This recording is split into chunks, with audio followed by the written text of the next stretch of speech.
आतंकवादी जो इस देश के अंदर इस तरह के आतंककारी हमले कर रहे हैं, पाकिस्तान इस देश के अंदर इस तरह के घुसपैठी भेज रहा है जिससे कि ये देश धीरे धीरे धीरे धीरे धीरे टूटता जा रहा है, बनता जा रहा है। अरे उन आतंकवादियों का तो कोई मजहब नहीं होता, उनका तो कोई जहन नहीं होता, उनकी कोई जिंदगी नहीं होती, जिंदगी के प्रति जोश नहीं होता।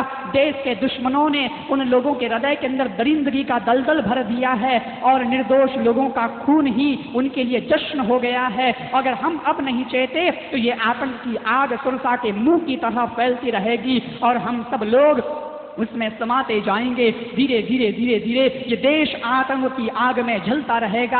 अगर हम सब लोग चेत जाएं, अपनी सेना चेत जाए, तो चंद घंटों के अंदर देश के दुश्मनों को दुनिया से रुखस्त कर देंगे, चाहे वो किसी भी रूप में और दुनिया के किसी भी कोने में छुपे हुए क्यों ना हो। अब समय करवट ले रहा है, इसलिए हमें भी करवट लेनी है और देश के उन आतंककारियों के आकाओं के ग्रहकों, उन आतंककारियों के आकाओं के गड्ढों अड्डों को, उन आतंककारियों के पनाहगारों को हमें इस देश से बिल्कुल जड़ों से खत्म कर देना है। हमें वही भावना जगानी है और उसी भावना के साथ और उसी एकात्मता के बोझ के साथ हम सब लोग आगे बढ़ें। अगर पाकिस्तान कुछ गड़बड़ी करता है, अगर पाकिस्तान कुछ आंख दिखाता है तो कह दो उसे, अरे हम डरते नहीं अणबंगों विध्वंसक जलपोतों से, हम डरते हैं ताशकंद शिमला जैसे समझौतों से।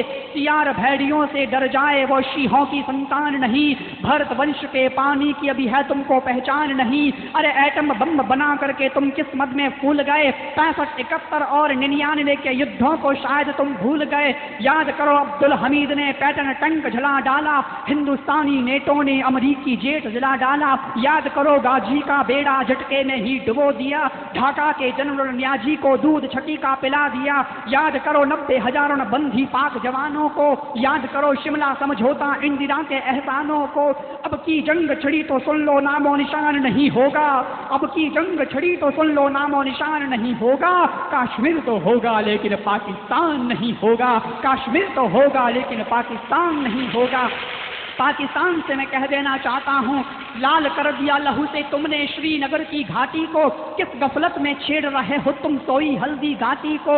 जहर पिला करके मजहब का इन कश्मीरी परवानों को, भय और लालच दिखला करके भेज रहे हो तुम नादानों को। खुले प्रशिक्षण, खुले शस्त्र हैं, खुली हुई शैतानी है, सारी दुनिया जान चुकी है ये हरकत पाकिस्तानी है। देश अगर हो गया खड़ा तो त्राही त्राही मच जाएगी, पाकिस्तान के हर कोने में महाप्रलय आ जाएगी। क्या होगा अंजाम इसका तुम्हें अनुमान नहीं होगा, क्या होगा अंजाम इसका तुम्हें अनुमान नहीं होगा। कश्मीर तो होगा लेकिन पाकिस्तान नहीं होगा, कश्मीर तो होगा लेकिन पाकिस्तान नहीं होगा।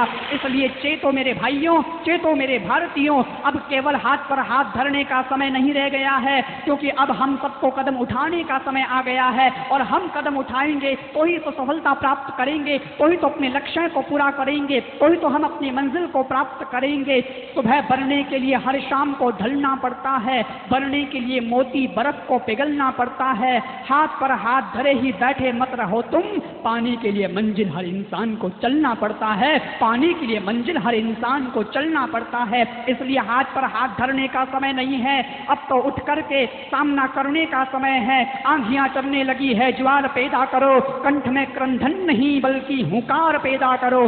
फिर से सजने लगी है कुरुक्षेत्र समय की युद्ध भूमि का, पार्थ तुम गांडीव में फिर से अपनी टंकार पैदा करो, पार्थ तुम गांडीव में फिर से अपनी टंकार पैदा करो। अब तो हुंकार और टंकार का समय आ चुका है, अब क्रंधन का समय नहीं रहा है, अब रोने का समय नहीं रहा है, अब तो हुंकार का समय आ गया है। इसलिए जागो, इस देश के लिए अपने आप को कुर्बान होने के लिए भी क्षमता और जज्बा रखो, व जिक्र रखो। कई लोग हमसे भी कहते हैं, महाराज आप ऐसी बातें क्यों करते हो, तुम देश के लिए इतना क्यों बोलते हो, तुम संत ठहरे, अपना ब्रह्म ध्यान कथा कीर्तन करो, ज्ञान की चर्चाएं करो, आध्यात्मिक की चर्चाएं करो।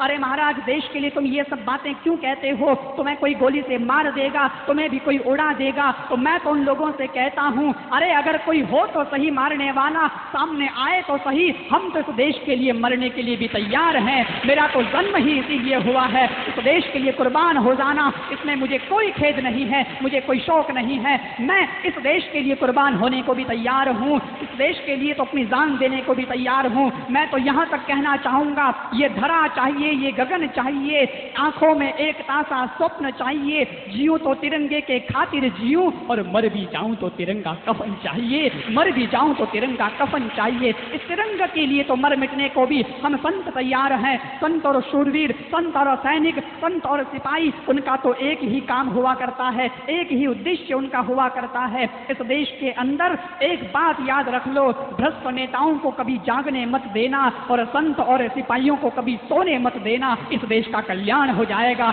ये देश पुनः विश्व गुरु बन जाएगा, ये देश पुनः उस आध्यात्मिकता के शिखर पर पहुंच जाएगा। बस इतना ही तो हमें करना है, इतनी तो जागृति हमें हमारे अंदर पैदा करनी है। संत और सैनिक का तो एक ही काम हुआ करता है, इनकी राशि भी एक है और इनका काम भी एक है, देश की रक्षा करना, समाज को जगाना, ये दोनों का काम हुआ करता है। बस थोड़ी सी कार्यशैली में फर्क है, संत हिंट से समझाया करता है और सैनिक हंटर से समझाया करता है। जहां संत के संकेत काम नहीं करते हैं, वहां फिर सैनिक के बैत काम किया करते हैं। इसलिए कार्यशैली में थोड़ा सा फर्क है, लेकिन काम तो लगभग दोनों का एक जैसा ही है। सैनिक अपनी गोली की बोली से समझाया करता है, लेकिन संत अपनी बोली की गोली से समझाया करता है। लेकिन दोनों ही समझाने का और चेताने का काम करते हैं, दोनों ही तो देश के अंदर और देश की सीमाओं की सुरक्षा का काम किया करते हैं। और आज हमको यही करना है। मैं आप लोगों से भी अनुरोध करना चाहूंगा, आप देश